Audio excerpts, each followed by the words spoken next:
Hello everyone, supreme divine পাওয়ার চ্যানেলের পক্ষ থেকে সবাইকে স্বাগত জানাই।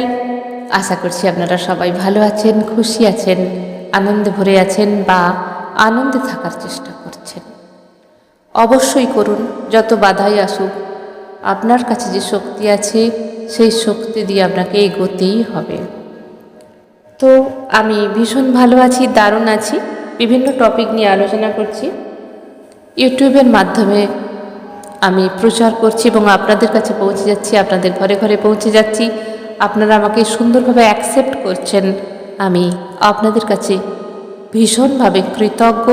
এবং আপনাদের মনে যে ঈশ্বর আছে, আমি আপনাদের ভেতরের ঈশ্বরকে প্রণাম জানাই। সবাই ভীষণ ভালো থাকবেন, আনন্দে থাকার চেষ্টা করুন। আমি যতটা পারি আমার আধ্যাত্মিক জীবন থেকে, যেটুকু আমার গুরু দ্বারা এবং ইউনিভার্স দ্বারা আমাকে যতটুকু জ্ঞান দিয়েছেন ততটুকু আমি প্রচার করার চেষ্টা করি। আজকের ভিডিওটা হলো যে আপনি বুঝবেন কি করে যে কোনো দেব বা দেবতার শক্তি আপনাকে ক্রমাগত তার কাছে টানছে। কিভাবে বুঝবেন যে আপনি আধ্যাত্মিক লাইনে যাবেন নাকি শুধুমাত্র এই জনম মরণ চক্রের মধ্যে প্রবাহিত হবেন, একটা সার্কেলের মধ্যে। তো আমি এনার্জি সায়েন্সের টিচার এবং spiritual trainer supreme energy Sujata Adhikari. আজকের আলোচনায় ফিরে আসি। দেখুন, আমরা পৃথিবীতে এসেছি, আমি অনেক ভিডিওতে বলেছি যে আমরা এই পৃথিবীতে যে এসেছি কিছু না কিছু কাজ করার জন্যে। এটা হচ্ছে আমাদের লার্নিং নেওয়ার জায়গা। পৃথিবীটা হলো আমাদের শিক্ষাক্ষেত্র, একটা বিদ্যালয়। এখান থেকে আমরা বিভিন্নভাবে লেসন শিখি। ঠিক যেরকম কারোর কাছ থেকে আঘাত পাওয়া, যেরকম আমরা অনেক সময় কি হয় আমাদের নিজেদের মা বাবার কাছ থেকেই আমরা আঘাত পাই, অনেক সময় আমরা ভাই বোনেদের কাছ থেকে আঘাত পাই, অনেক সময় আমরা ছেলে মেয়েদের কাছ থেকে আঘাত পাই, অনেক সময় আমাদের হাজব্যান্ড অ্যান্ড ওয়াইফের থেকে আমরা আঘাত পাই, অনেক সময় আমাদের লাইফ পার্টনার লাভ রিলেশানে আমরা আঘাত পাই। তো এই ক্ষেত্রে আমরা বেশি আহত হই। এখান থেকে যে আহত হই আমরা নিজেদেরকে কি হয় একটা ছোট্ট জায়গায় গুটিয়ে নিই। কিন্তু আমরা এখান থেকে লেসন নেব, কিন্তু আমরা সেই লেসনটাই নিই না। যখনই আপনি দুঃখে জর্জরিত হয়ে যাবেন তখনই জানবেন আপনি এখান থেকে লেসন নিলেন না, আপনি ওই জায়গায় নিজেকে ডুবিয়ে নিলেন।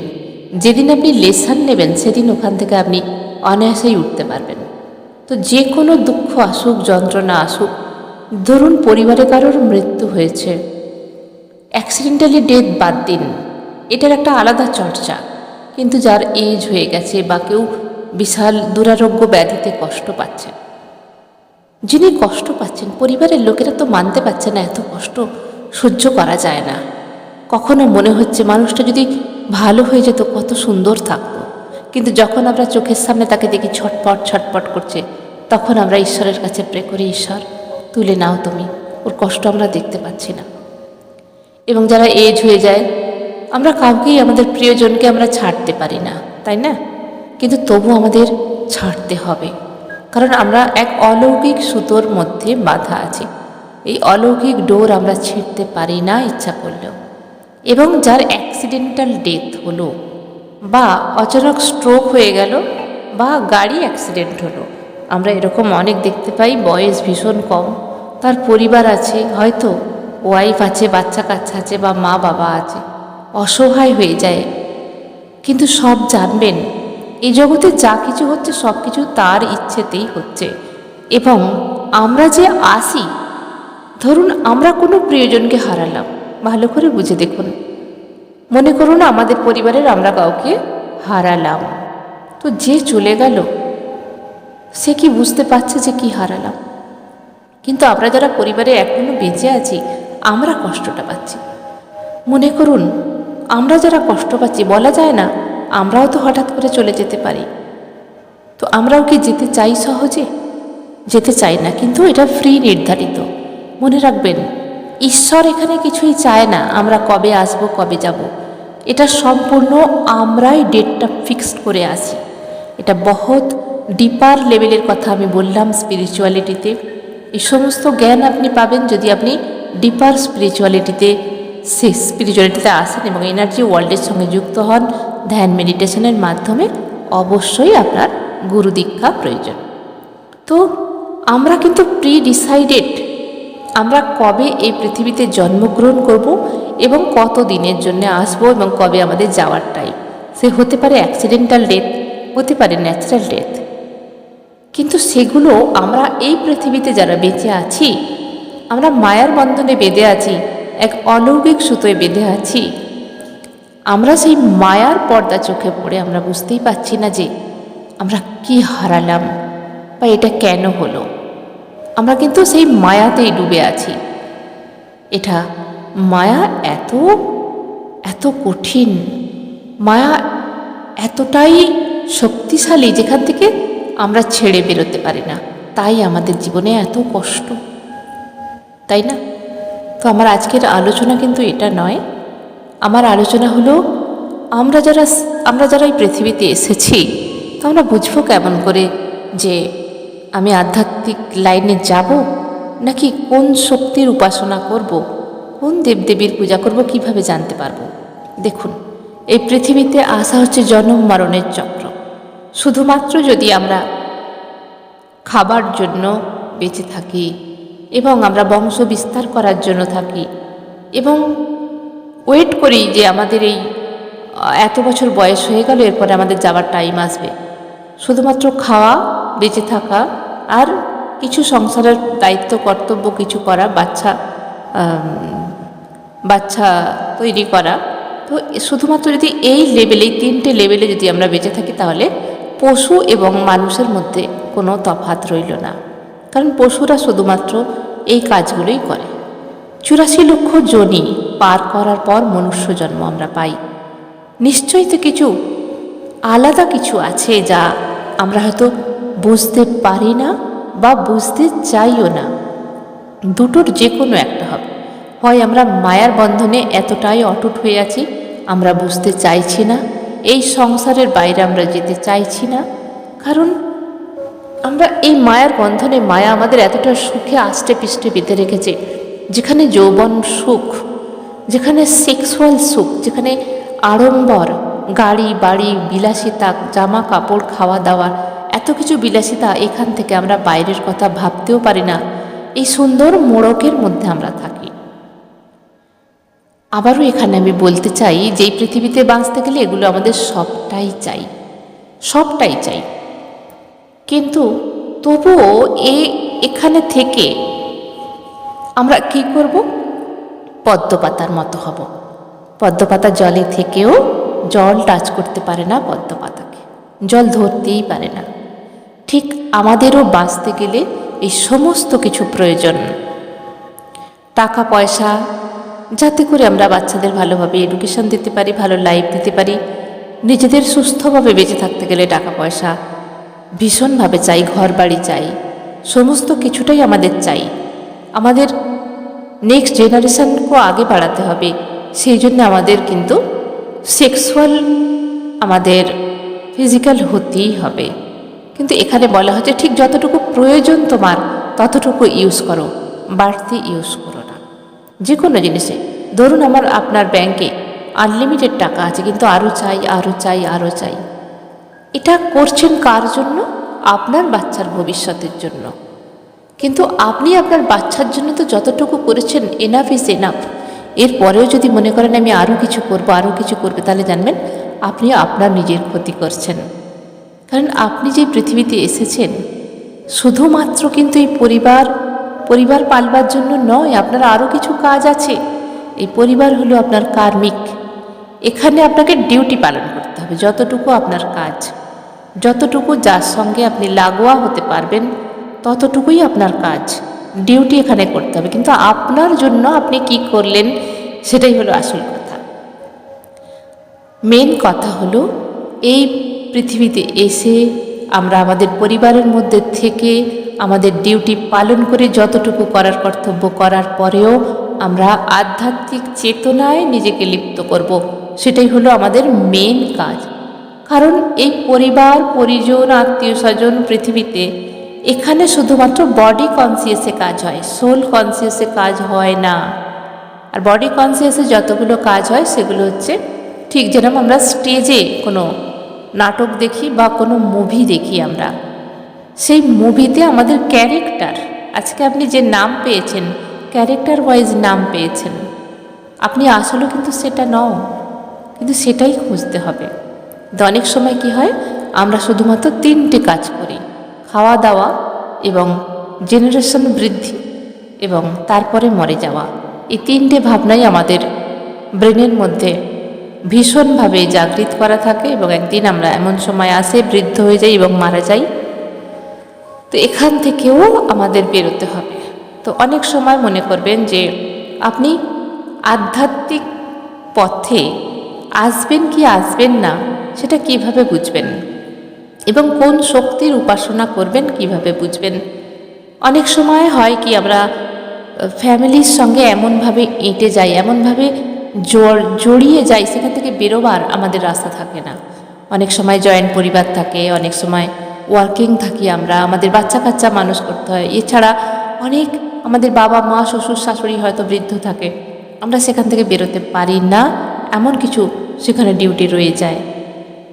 কিন্তু এর মধ্যেও যদি আপনার মধ্যে কোনো চেতনা সৃষ্টি হয়, যে মনে হয় যে এই দেবী বা দেবতাকে আমার খুব ভালো লাগে, অনেক সময় দেখবেন আমরা অনেক সময় ফিল করতে পারি যেন মনে হচ্ছে এই দেবদেবীকে আমার খুব ভালো লাগে। দেখুন, সবার সব দেবদেবী কিন্তু ভালো লাগে না, ভালো লাগে না বলতে একটা ফেমাস হয়।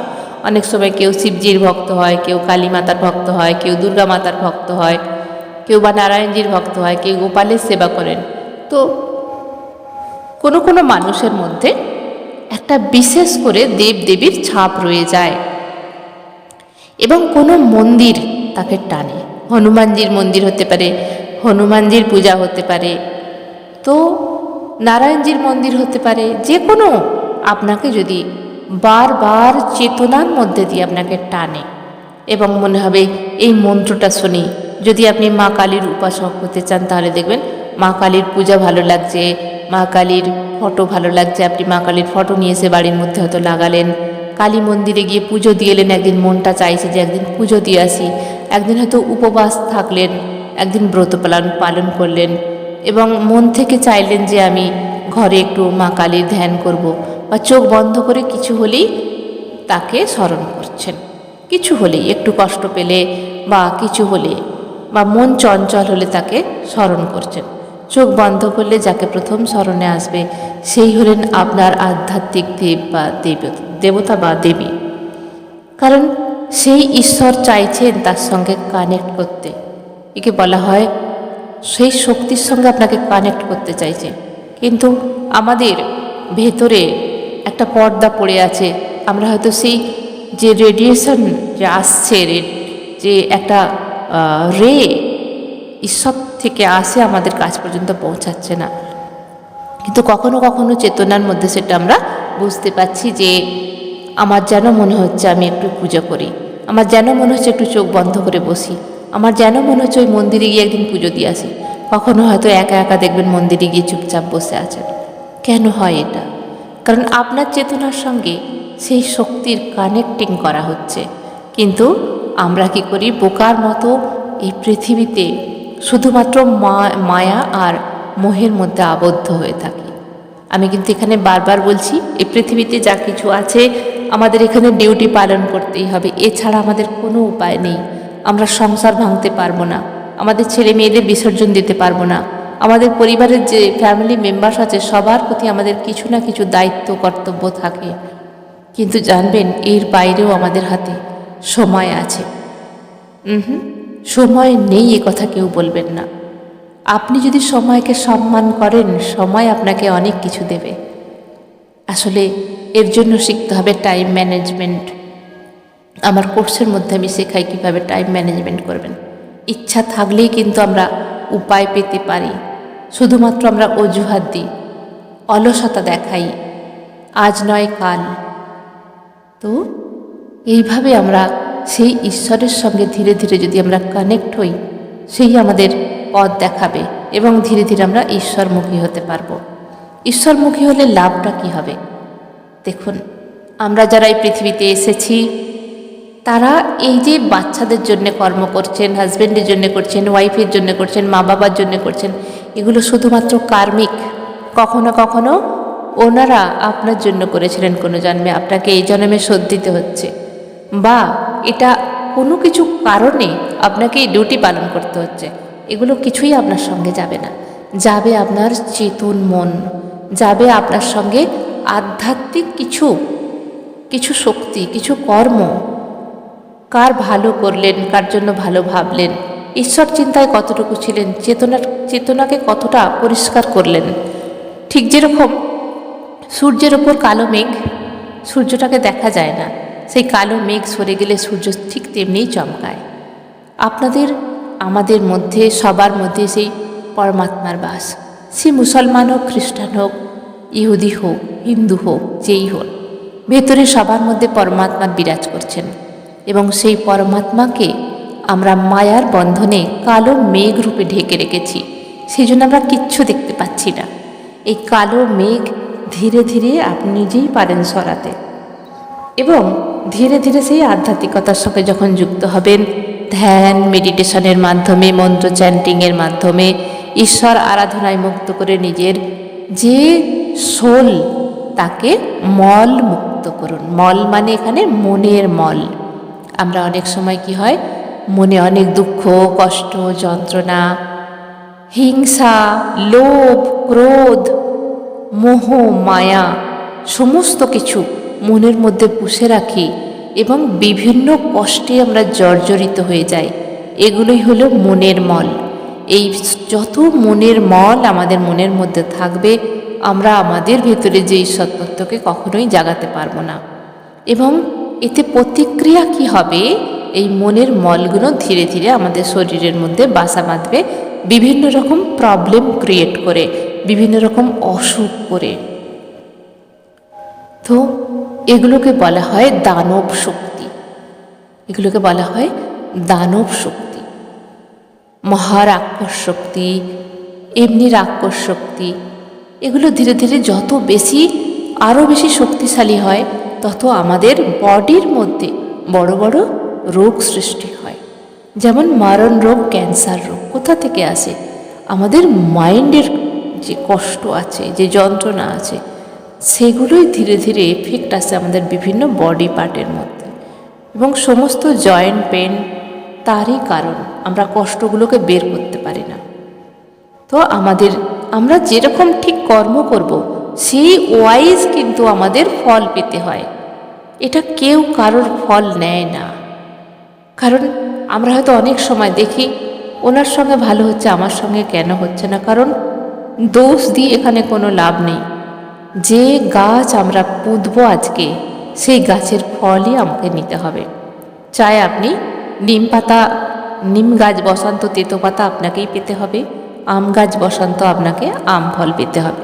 তো এই কর্মের ফল কেউ কাউকে ভাগ দিতেও পারে না, কেউ নেয়ও না। জানবেন, যেদিনে আপনার কষ্ট হচ্ছে সেদিনে কষ্ট না পেয়ে কাঁদতে কাঁদতেও হাসুন। পরমাত্মাকে বলুন, হে প্রভু, আমি জানি আমার কর্মের ফল আমি পাচ্ছি, কিন্তু এই কর্মটা তো আজকের জন্য শেষ হলো। আমি ভীষণ খুশি, আমায় শক্তি দাও, যেন আমি নিজে যে কর্ম ক্রিয়েট করেছি তার ফল যেন আমি সহ্য করতে পারি, এবং অনায়াসে এই ফল সহ্য করে আমি ক্লিন আপ হতে পারি। আমি যেন আমার সমস্ত ব্যাড কর্মা থেকে মুক্তি পেতে পারি। তুমি শুধু আমার সঙ্গে থাকো, এরপর থেকে যেন আমি ভালো কাজ করতে পারি, এবং এই দুঃখ সহবার মতো আমাকে শক্তি দাও, যাতে করে আমার সমস্ত খারাপ কর্ম আমি ক্লিন করতে পারি। দেখবেন সেই কষ্টটাও আপনার কাছে হাসির মুহূর্ত বা সুখের মুহূর্ত হয়ে গেছে। কখনো কনভার্ট করে দেখেছেন? কেউ আপনাকে আঘাত করেছে, হতে পারে আপনার হাজব্যান্ড, হতে পারে আপনার ওয়াইফ, হতে পারে আপনার লাভার্স, কিন্তু কেন আঘাত করলো? কোথাও না কোথাও আপনার কর্ম এখানে আছেই আছে।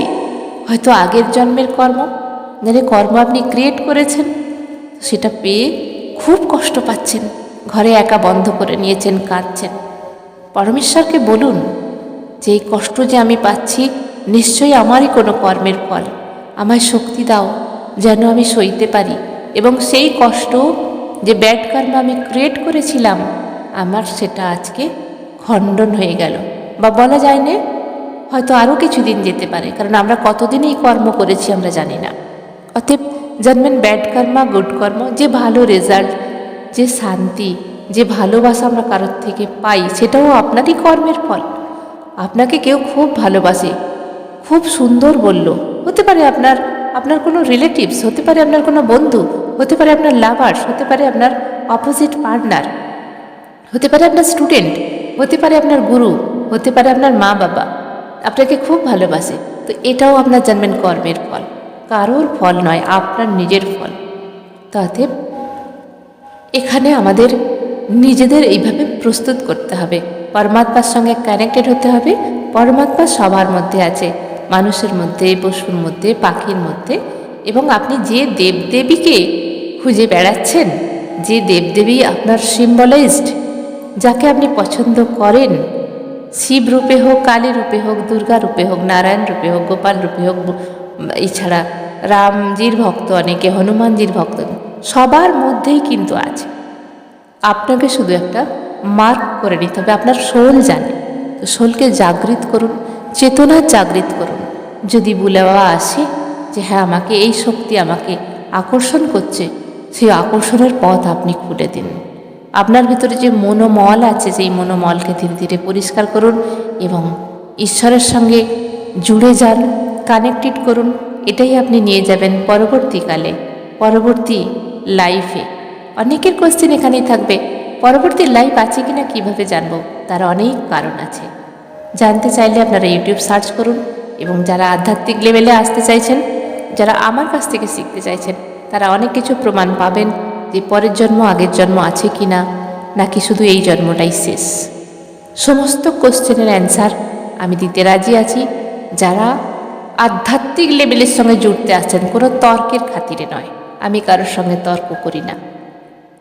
সবার মধ্যে ঈশ্বর আছে, সেই ঈশ্বর জ্ঞানে সবাইয়ের কাছে কোশ্চেনের অ্যান্সার আছে, যে যার জানকারি। কিন্তু আমার যতটুকু জ্ঞান, ঈশ্বর আমায় যতটুকু দিয়েছেন এবং আমার গুরু আমায় যতটা শিখিয়েছেন, সেই জ্ঞানে আমি ভূষিত এবং সেখান থেকে আমি সমৃদ্ধ। সেই আধ্যাত্মিক জায়গা থেকে আমি টিচিং করাই এবং আধ্যাত্মিক জগতে যারা জুড়তে চান তাদের সঙ্গে কানেক্টেড করাই। এটাই আমার কর্ম। তো যারা শুধুমাত্র আধ্যাত্মিক জগৎ জানবার জন্য এবং নিজের কনসিয়াস চেতনার মন জাগৃত করার জন্য আধ্যাত্মিক মন নিয়ে যারা শিখতে চাইছেন, তারা অবশ্যই আমার সঙ্গে যোগাযোগ করুন। যারা তর্কের খাতিরে আসছেন, প্লিজ, আমি তাদের কোনো প্রশ্নের অ্যান্সার দিতে রাজি নই। সবাই ভালো থাকবেন। আজকের মতো ভিডিওটি এখানেই শেষ করলাম।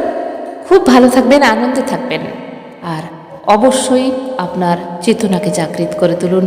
এতে আপনারই ভীষণ ভালো হবে। Thank you. আজকের মতো ভালো থাকবেন, এখানেই শেষ করলাম।